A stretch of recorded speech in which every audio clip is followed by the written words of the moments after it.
अऊज़ु बिल्लाहि मिनश्शैतानिर्रजीम बिस्मिल्लाहिर्रहमानिर्रहीम या इबादी अल्लज़ीना आमनू इन्ना अर्ज़ी वासिअतुन फ़इय्या फ़अबुदून सदक़ल्लाहुल अज़ीम। अस्सलामु अलैकुम वरहमतुल्लाहि वबरकातुहू। एक और वीडियो में खुशामदीद।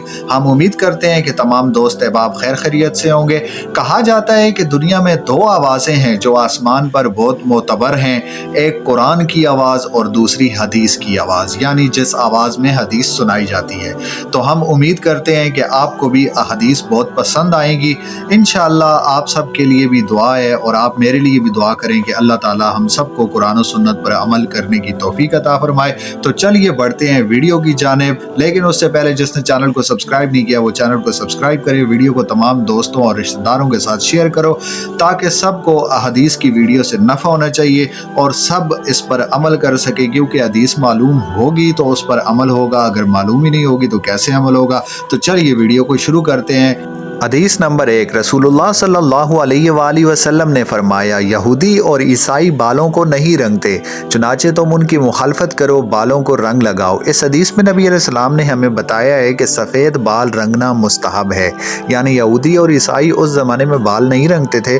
आजकल तो चलो सारे रंगते हैं, लेकिन किसी के ऊपर ये गुनाह का हुक्म नहीं है। अगर कोई बाल रंगता है तो वो रंग सकता है, और इसके अलावा अगर कोई बाल रंगने का काम करता है, बाल बना कर देता है, उन पर रंग लगा के देता है और उसकी उजरत लेता है, तो ये भी हलाल है, क्योंकि नबी अलैहिस्सलाम ने इस काम को हलाल करार दिया है। हदीस नंबर 2, रसूलुल्लाह सल्लल्लाहु अलैहि वसल्लम ने इरशाद फरमाया, किसी ने नेकी की नियत की लेकिन उस नेकी का वुकू नहीं हुआ, तब भी एक नेकी लिख दी जाती है। इस हदीस में नबी अलैहिस्सलाम ने हमें बताया है कि अगर हम किसी नेकी का इरादा करते हैं कि मैं कल नमाज पढ़ूंगा या मैं कल सदका दूंगा, और उससे पहले इंसान को मौत आ जाती है, या इंसान बहुत ज़्यादा बीमार हो जाता है, या इंसान को कुछ ऐसी मजबूरी पड़ जाती है कि इंसान वो नेकी नहीं कर सकता, लेकिन फिर भी उस इरादे की वजह से उसके लिए वो नेकी लिख दी जाती है।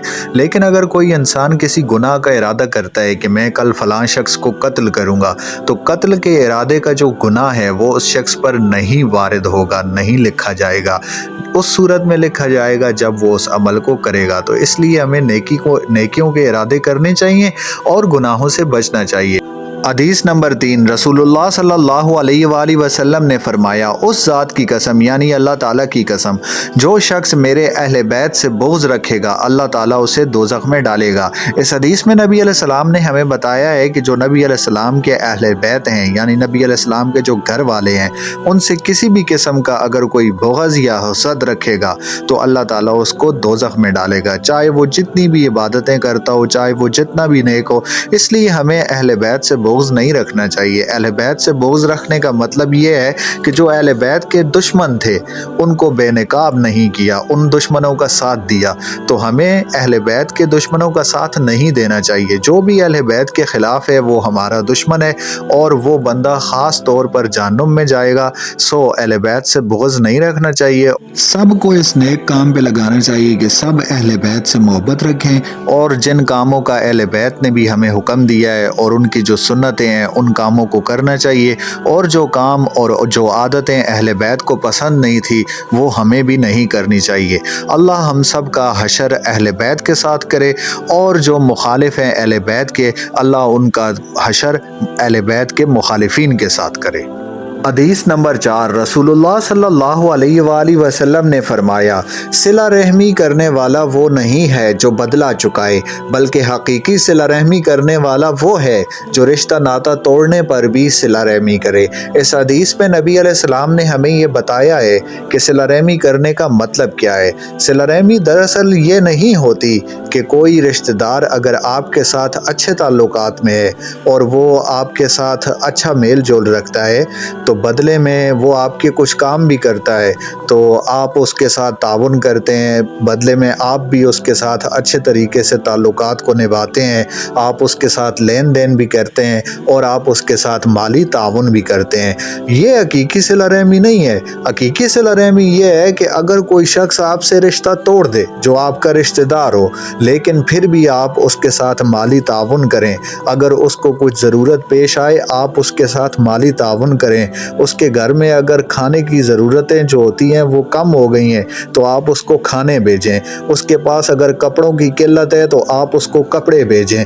اس کے گھر میں کوئی بھی مسئلہ ہے تو آپ کو چاہیے کہ آپ اس کی مدد کریں اور خاص طور پر اس کے ساتھ مالی تعاون کریں اگر آپ کے پاس اللہ کا دیا ہوا ہے تو۔ سب سے زیادہ حق رشتہ داروں کا ہوتا ہے اور پڑوسیوں کا ہوتا ہے۔ اس کے بعد آپ جو ہے فنڈنگ کریں، جو بڑی ویلفیئرز بنی ہوتی ہیں وہاں پہ آپ بے شک بعد میں فنڈنگ کریں، لیکن آپ کا سب سے پہلا حق جو صلہ رحمی کا ہے وہ اپنے رشتہ داروں کے ساتھ ہے، خاص طور پر جو قریبی رشتہ دار ہوتے ہیں، خاص طور پر جو پڑوسی رشتہ دار ہوتے ہیں۔ تو کوشش کرنی چاہیے کہ اللہ کے نبی کے اس حکم کی تکمیل کرنی چاہیے۔ جو شخص اللہ کی معیار کے خاطر، اللہ کی محبت کی خاطر کسی شخص سے محبت کرے گا، اللہ کے حکم کی خاطر کسی شخص سے محبت کرے گا اور اللہ کی خاطر کسی سے دشمنی کرے گا تو اس شخص کو جو ہے اللہ تعالیٰ خاص انعام عطا فرمائیں گے۔ اس کا تذکرہ بھی میں اگلی ویڈیوز میں کروں گا۔ آج کے لیے بس اتنا ہی۔ امید کرتے ہیں کہ آپ کو یہ ویڈیو بہت پسند آئی ہوگی۔ ہمیں امید ہے کہ آپ انشاءاللہ ان احادیث پر عمل کریں گے، لیکن آپ سب سے ایک اور گزارش ہے کہ ویڈیو کو لائک کیجئے اور کمنٹ کیجئے۔ کوئی بھی مسئلہ ہو انشاءاللہ ہم سے کوئی بھی غلط بیانی ہوئی ہو تو ہم اس پر رجوع کریں گے، ہم آپ اپنی غلطی کو تسلیم کریں گے۔ آپ سب سے گزارش ہے کہ ویڈیو کو لائک کیجئے اور تمام دوستوں اور رشتہ داروں کے ساتھ شیئر کیجئے۔ اس کے بعد ملیں گے انشاءاللہ اگلی ویڈیو میں، تب تک کے لیے اجازت۔ اللہ حافظ، جزاک اللہ۔